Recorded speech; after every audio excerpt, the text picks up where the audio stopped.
Hello grade 8 students, I hope that you are doing well. In this video we'll start with a new part of the lesson called series connection of many lamps. What do we mean by series connection of many lamps? It's very simple. When the lamps are connected one next to the other in the same branch, we have a series connection. That's an example. Here we have three lamps. They are connected in the same branch, while here we have a parallel circuit in which each lamp is connected to a branch, not the same branch.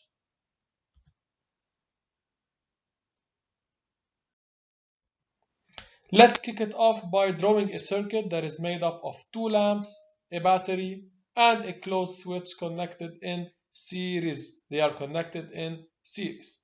So we draw the battery, we draw the first lamp, the second lamp, the closed switch, and we connect them with connecting wires. It's very simple.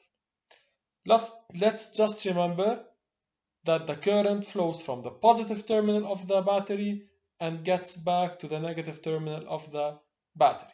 It passes through L1 and it passes through L2.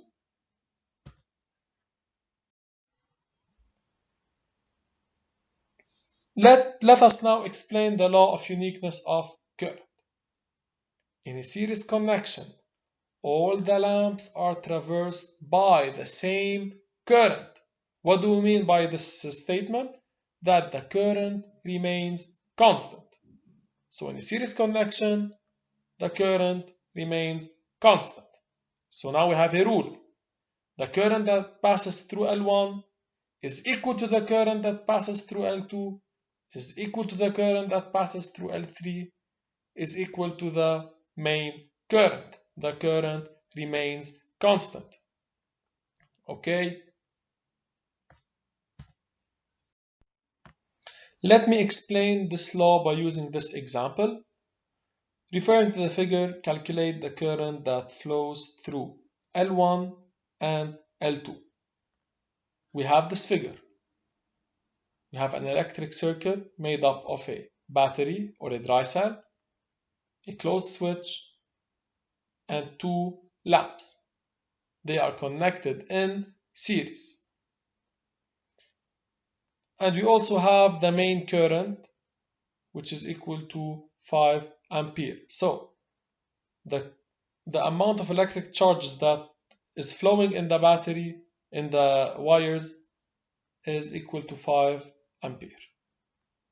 I have to calculate the current that flows through L1 and L2. Since the two lamps are connected in series, the law of uniqueness of current is applied.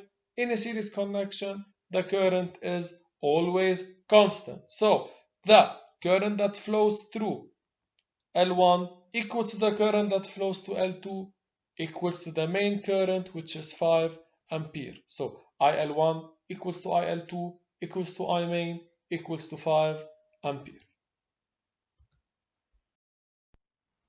Example 2. Referring to the figure, calculate the current that flows through L3. So I have to calculate the current that flows in L3. Let's observe the figure. We have an electric circuit that consists of a dry cell, a closed switch, and three lamps. And we have the main current that's flowing through the wire, which is equal to 3 ampere. I have to calculate the current that flows through L3. Since we have a series connection, the law of uniqueness of current is applied. What do we mean by the law of uniqueness of current? In a series connection, the current is always constant. What do we mean by this statement? It's very simple. The current that flows through L3 equals to the current that flows through L2 equals to the current that flows through L1 equals to the main current equals to 3 ampere.